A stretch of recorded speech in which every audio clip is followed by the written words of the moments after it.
একটা ছেলের কারণে আপনারা আলহামদুলিল্লাহ গর্বিত। এ ক্রিকেট বিশ্বে আপনাদেরকে আলোকিত করেছে, বাংলাদেশকে আলোকিত করেছে মুস্তাফিজ, তাই না? এই ছেলেটাকে পার্শ্ববর্তী দেশ একটা ফ্রেন্ডলি ম্যাচে যেতে দিল না।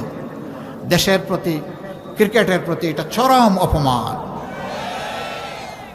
বাংলাদেশের ক্রিকেট বোর্ড এরকম বিব্রতকর পরিস্থিতি ভারতে গিয়ে আবার টি-20 খেলার সিদ্ধান্ত প্রত্যাহার করেছে। দাবি ছিল যে এই খেলাটা শ্রীলঙ্কায় হোক, আমরা যাব। ক্রিকেট বোর্ড এই সঙ্গত দাবিটাকে মানল না। আমরা দুঃখিত, আমরা লজ্জিত। এখনো সময় আছে, আমরা অনুরোধ করি আপনারা আপনাদের সিদ্ধান্ত রিভিউ করেন। এরকম দুনিয়ার বহু দেশে ইতিহাস আছে, বিশ্বকাপ হয়েছে, কোনো একটা দল ইনসিকিউর অথবা ইনসাল্ট ফিল করেছে, সে বলেছে আমরা ওই দেশে গিয়ে খেলবো না, পার্শ্ববর্তী দেশের ভেন্যুতে আমরা খেলবো, সেই দেশ নির্ধারণ করা হয়েছে। যদি অন্যদের জন্য তাই করা হয়, বাংলাদেশের জন্য কেন করা হবে না?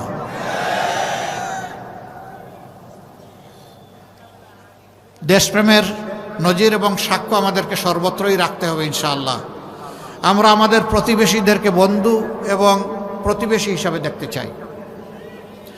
আমরা তাদের সাথে উত্তম আচরণ করতে চাই, কিন্তু আমরা তাদের কাছ থেকেও উত্তম আচরণ চাই। আমাদের কথা সাফ, আমরা ন্যায়সঙ্গত পন্থায় কারো কোনো ক্ষতি না করেই তাদের সাথে উত্তম সম্পর্ক আমরা রাখতে চাই, আমরা উত্তম বন্ধু হিসাবে রাখতে চাই। কিন্তু আল্লাহর কসম, আমরা কাউকে প্রভু হিসাবে আসতে দেব না। প্রভু আমাদের একজন, আল্লাহ রাব্বুল আলামিন, এর বাইরে আমাদের কোনো প্রভু নাই। এই ব্যাপারে আমরা আপোষহীন। আমরা আশা করি আমাদের এই বিষয়টা মর্যাদার চোখে সবাই দেখবেন ইনশাআল্লাহ। সম্মানিত ভাইরা, দ্রব্যমূল্য ঊর্ধ্বগতি আছে, আমরা স্বীকার করি। সরকার হয়তোবা চেষ্টা করেছেন, কিন্তু পুরোপুরি নিয়ন্ত্রণ করতে পারেন নাই। দুইটা দুষ্ট চক্রের কারণে দ্রব্যমূল্যের এই অবস্থা। একটা হচ্ছে চাঁদাবাজ, আর একটা হচ্ছে সিন্ডিকেট।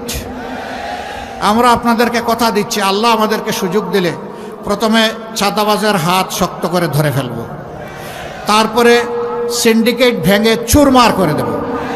কোথাও কোনো সিন্ডিকেটের অস্তিত্ব রাখা হবে না। শাসন হবে জনগণের শাসন। এই জন্য চিৎকার দিয়েই বলছি, আমরা জামাতে ইসলামীর বিজয় চাই না, আমরা 18 কোটি মানুষের বিজয় চাই। 18 কোটি মানুষ মুক্ত হলে আমরাও মুক্ত। 18 কোটি মানুষ যদি দালাল একেবারেই বিপজ্জনক পজিশনে পড়ে যায়, আমরাও বিপজ্জনক পজিশনে পড়ে যাব।